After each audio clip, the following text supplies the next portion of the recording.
Man, this is one of the coolest rock and roll stories you're ever going to hear, and straight from the horse's mouth.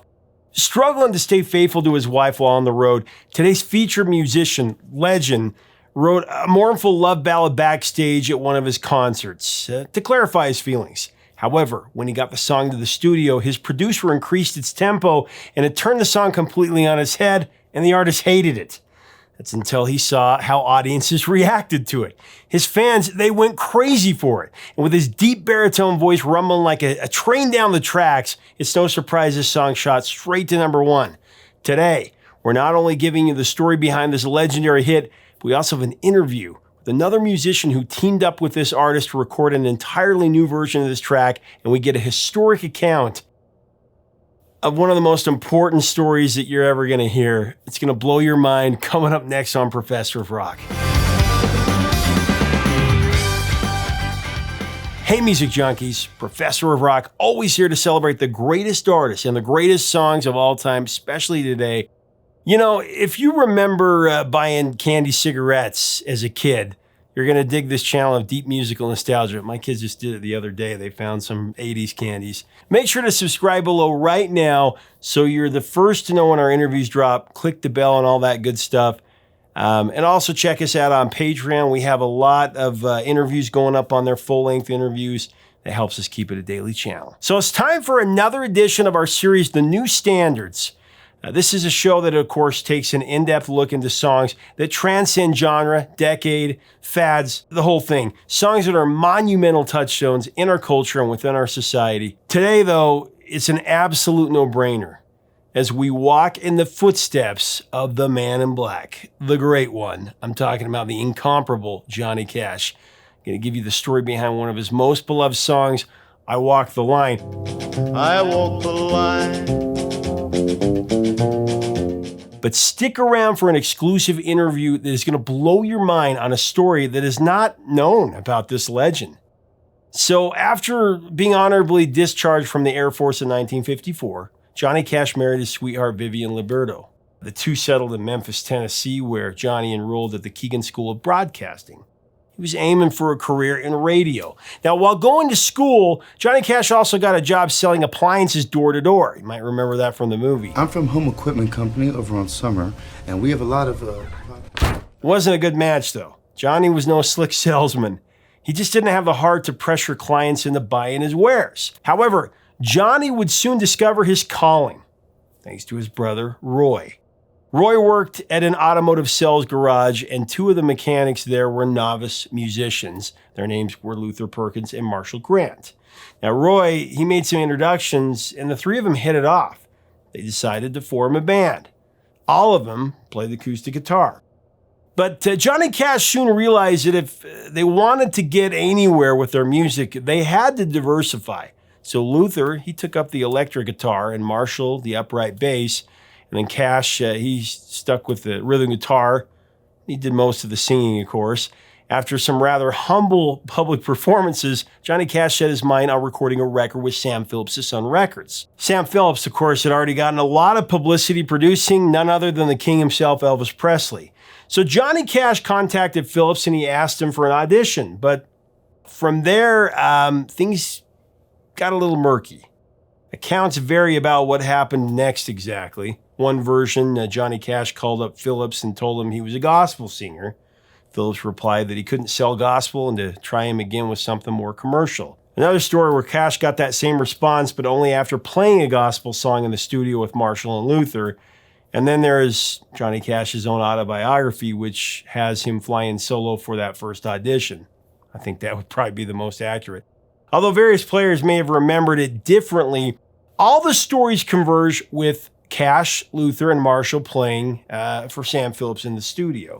This was sometime in late 1954, maybe early 55. To enhance their sound, they brought along A.W. Red Kernodle. He occasionally sat in with the band on steel guitar. Only Kernodle panicked, and he ended up leaving the session, figuring he would just hold the group back. Ultimately, the guys, they won over Sam Phillips with their unpolished sound. And actually, in March of 1955, they recorded their first record, Hey Porter / Cry Cry Cry. Hey Porter, would you tell me the time? The latter of those reached number 14 on the U.S. country chart and kicked off Cash's commercial career. When I turn around and walk away, you'll cry, cry, cry. Now, the trio, dubbed Johnny Cash and the Tennessee Two, of course, they released their debut album, Johnny Cash with His Hot and Blue Guitar. That happened in October of 1957. The collection contained 12 tracks, including iconic offerings like the aforementioned Cry, Cry, Cry. There's also Folsom Prison Blues. I hear the train a-comin', it's rolling around the bend, and I... So Doggone Lonesome. And then I get so doggone lonesome. And of course, today's feature, the classic, I Walk the Line. I walk the line. I Walk the Line, it's a vital part of Johnny Cash's legacy. It was recorded, I believe, April 2nd, 1956 is the date. And although it is musically simplistic by nature, this stunning song evokes a deep sense of power and mystery.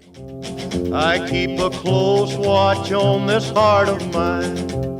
So Johnny Cash recalled writing it while he was on the road in Texas in 1956. Now, during this stretch, he was struggling to resist the temptation to be unfaithful to Vivian. She was back in Memphis. Johnny played the first two verses for Sun Records label mate, the great Carl Perkins. I think this was backstage at a show. Now, originally, Cash gave the song the working title, Because You're Mine. However, Carl Perkins, he suggested Walk the Line. It would make a better title. Then while Perkins took the stage, Cash finished writing the song.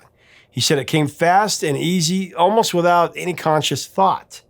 However, the song's origins date back even further. Apparently, Johnny wrote the melody for I Walk the Line clear back in 1951. This is while he was serving in the Air Force in Landsberg, Germany. He and 3 other soldiers, calling themselves the Landsberg Barbarians, they often gathered in the barracks after hours to play music, play songs. And they recorded them on a reel-to-reel tape recorder. Now, one night, Johnny Cash discovered that the tape machine had been tampered with. So what he did is he put in a Barbarians tape to test it.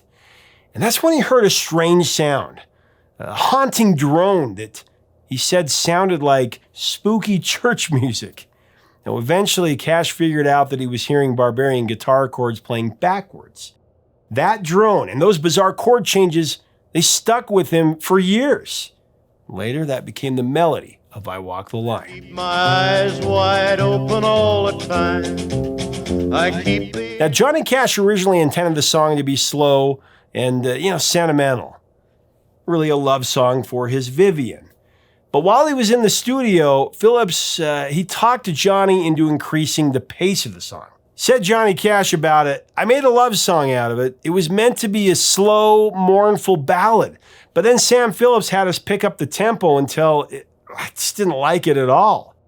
And after hearing it on tape, Johnny Cash was really reluctant to release it at all. However, he ultimately changed his mind when audiences, they started going nuts for it. Sam Phillips just doesn't get the credit that he deserves as a producer. He challenged the conventions of the time. He placed Cash's vocals more assertively in the mix than had ever been done before in country music. Because you're mine, I walk the line. Phillips also magnified the sound of the vocals and the rhythm track with slapback echo. Yes, I'll admit that I'm a fool for you. But in the end, it was the stark nature of the recording, Cash's voice, 2 guitars and bass, that really amplified the song's power. There's nothing separating Cash from you, the listener. His deep, rumbling baritone, it's just front and center right there in your face, hypnotizing you with every single word. And the happiness I've known proves that it's right.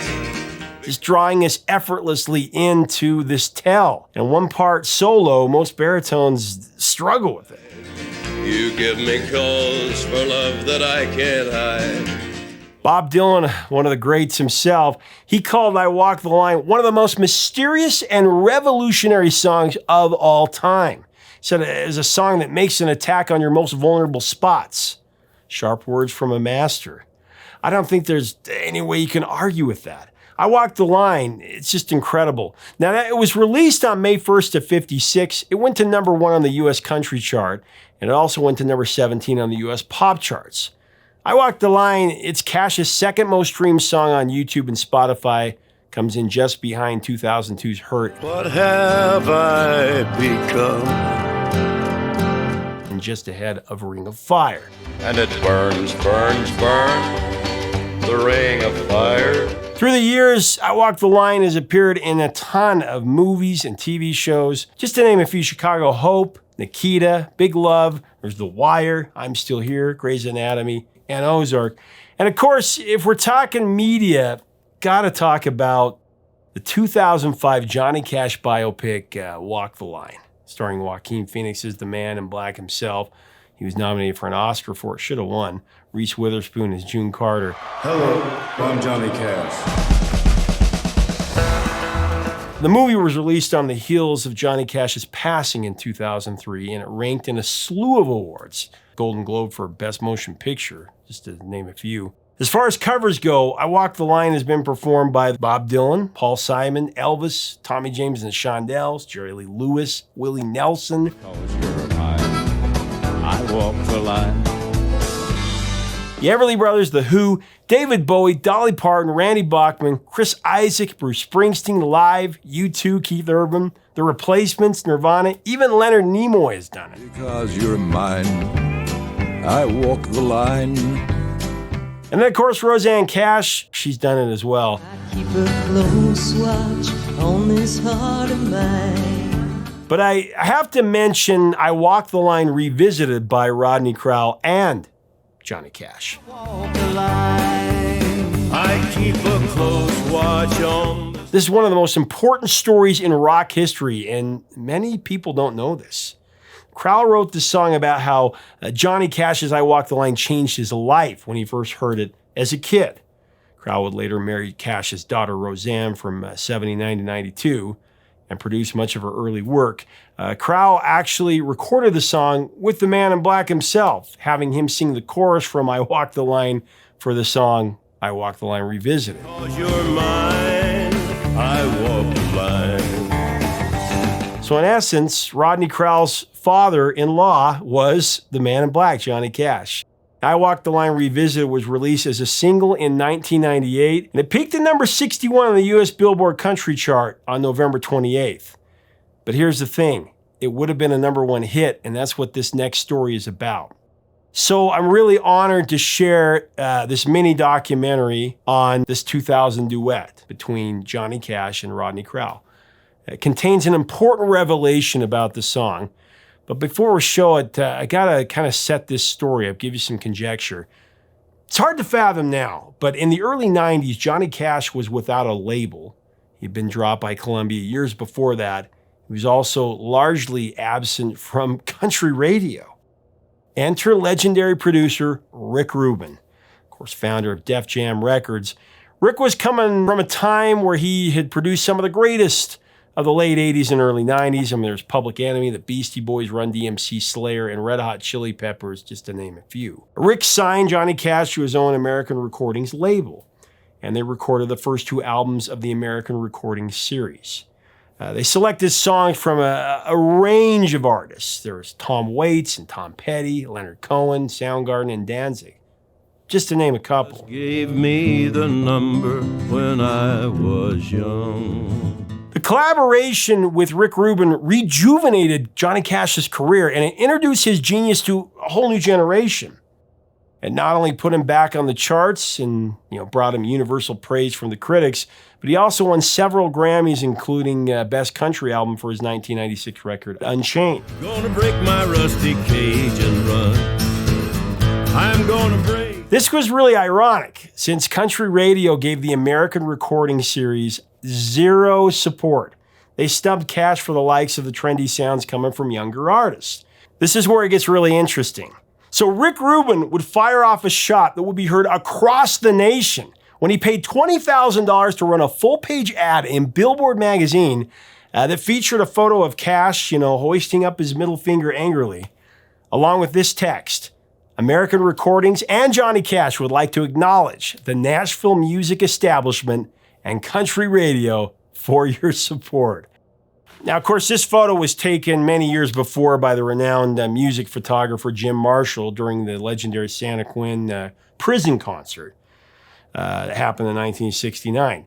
Cash made the gesture after being asked to do a shot for the warden. The photo was not widely seen until Rick Rubin used it in the ad to make the obvious point that Cash got a Grammy, despite the lack of support from country radio at all. The ad, it struck a chord with other legends like George Jones and Willie Nelson. Willie actually loved the ad. He loved it so much he hung it up on his tour bus and he said, John speaks for all of us. Everyone who comes in has to see it. However, on the other side of the spectrum, it offended radio programmers across the board. But I'm going to let Rodney Crowell tell you about that. So let's get into this. Now, as we get into this interview, I do want to thank our sponsor, Zenni Eyewear, the glasses I always wear. If you're in the market for a new pair of frames, Zenni is by far the best deal that you can do. You can design your own pair, choose the style, the color, the shape, all kinds of things. Make sure to click right up here to get 80% off of regular retail prices. Here's the story. First time I heard Johnny Cash sing I Walk the Line. You've collaborated with so many incredible artists. Undisputed, one of the greatest of all time, Johnny Cash. You recorded I Walk the Line Revisited, included in the Houston Kid. Tell me about recording that. It must have just been joyful. It was joyful, and it's a true story. I was going fishing early one morning, pre-dawn, with my grandfather and my father. We were going down in East Texas into the piney woods to this cane pole fishing hole. And I was sitting in the back seat with my chin resting on, it was a 49 Ford Roadster that my dad had borrowed with one of those great dashboard radios. And I don't know if my father turned the radio on just when the song started or if music had been playing. But when that song came, it's the strum and the kind of Morse code that's going on. I was taken by it, and it just sounded so foreign. It seemed like it was from another planet, and I was really totally drawn out of myself into this parallel universe with it. And I don't remember anything but that song that morning. I don't remember being fishing, and I don't remember anything for maybe another 6 months. Wow. If that, But I'm pretty convinced that while I was drawn away into that song, that I probably made a deal with the universe that I was going to be a songwriter. How do you do that? I remember thinking that. How do you do that? So I spent years and years and years reconstructing. I wrote those verses, which is reconstructing what was going on with me that morning. But I kept writing really lame choruses. First time I heard Johnny Cash, I was only 6 years old. It was just lame, and I was getting ready to give up. Maybe after 7 years of trying to capture it. And then it occurred to me, I can use his words. And I just slotted them into my melody that I've been trying to write some good words to, and it just worked perfectly. It was like, wow. Lock. Because you're mine, I walk the line. And I called John up and I said, hey man, we just wrote a song. We did? I said, yeah. I said, you need to come down to the studio. I'm working on something else, but we need to record this right now while it's happening. And he said, wow. Okay, I'll do it. I'll come down. So it probably was the next day. I'm not sure. It was a short period of time. I don't think it was the same day. But he came around and I'm really enthused about it, and I'm sitting closer than we are, right in his face, playing this new version of I Walk the Line Revisited, and I'm singing his words to a new melody.